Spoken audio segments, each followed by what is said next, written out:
Coach, how did it feel to get out here and go up against another team instead of, having your own guys hit each other?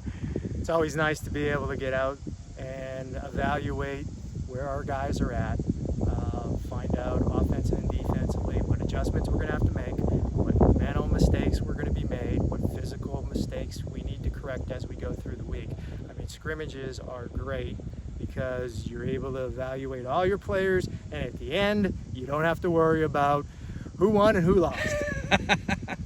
What were the biggest positives that you took away from the scrimmage? Offensively was going to be being able to consistently move the ball downfield and extend the game, making sure that we picked up first downs, and also getting the players aware of situations, 3rd and 4, 2nd and 7. That was crucial on offense. Defensively, like all teams, you're always preaching, get a 3 and out and get off the field on 3rd down, and we were able to get a couple of those in today. Fiddler's taking over at quarterback. What does he bring to that position? Obviously, he's going to bring leadership. He, from his baseball experience, he steps on the mound. He knows he's going to have everybody behind him. Same situation here. The ball's going to be in his hand every time, every play here, very much like being on the mound every play, the ball's in his hand. So he's directing the offense out there, getting everybody set, and he has great leadership ability. Gio, legend receptions last season. He's back, had a nice scrimmage. You were using him on some sweeps, throwing it to him. How big of a piece to the puzzle is he going to be? He's going to be a tremendous piece of the puzzle. I mean, we want to make sure that we're going to get the ball in his hands, and we're going to try to do it in many ways. Last year was more on receptions. This year we're going to get him more involved in some of the run game.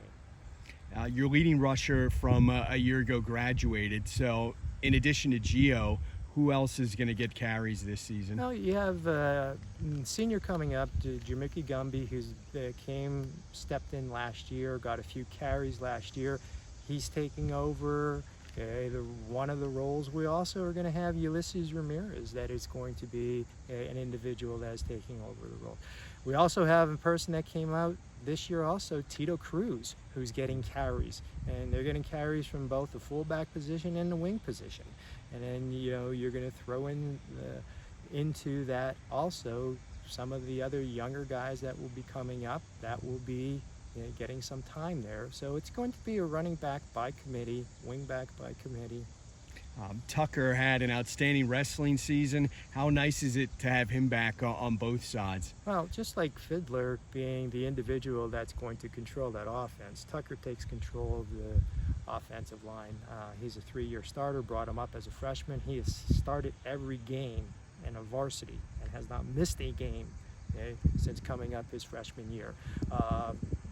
Tremendous athlete, extremely intelligent individual, directs the offense. Defensively, he is a good force at defensive line. He's going to be always a person that's in position, uses his wrestling skills to the maximum, whether it's going to be utilizing his hand fighting or utilizing leverage when he's splitting a double team.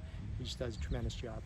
When you heard that the Berks Football League was joining the LL League, what were your initial thoughts? Oh, my initial thoughts was going to be, okay, this was a league that, going back to when I first started here with John back in '94 when I was hired for teaching, and I've been here now 29 years, we played many of those teams. We were in 2 district championships, 98, 2005 against Manheim Central.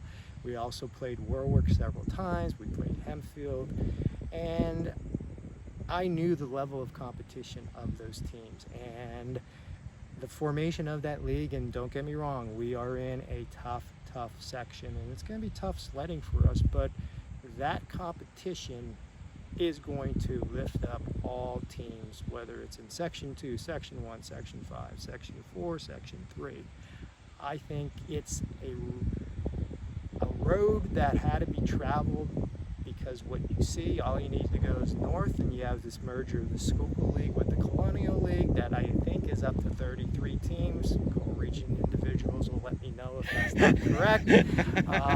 But I know, like, my alma mater, Panther Valley, is going to be traveling down to Southern Lehigh and Salisbury and Catasauqua, playing some of those teams down there, and there's going to be some distance traveled for a team like North Schuylkill. So you're going to see the formation of these larger leagues that is going to exist across at least eastern Pennsylvania. Western Pennsylvania will continue to do what they do.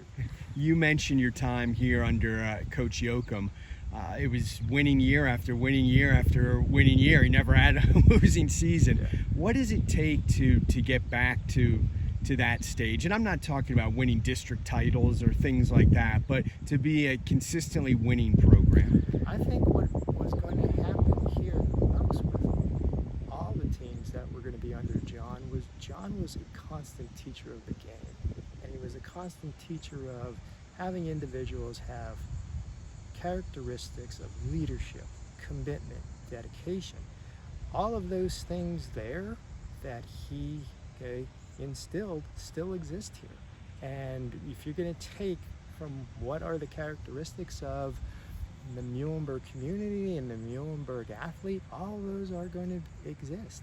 What we are right now in the process of doing is getting that out of all of our athletes. Well, I appreciate your time and best of luck this season. Thank you. Appreciate it.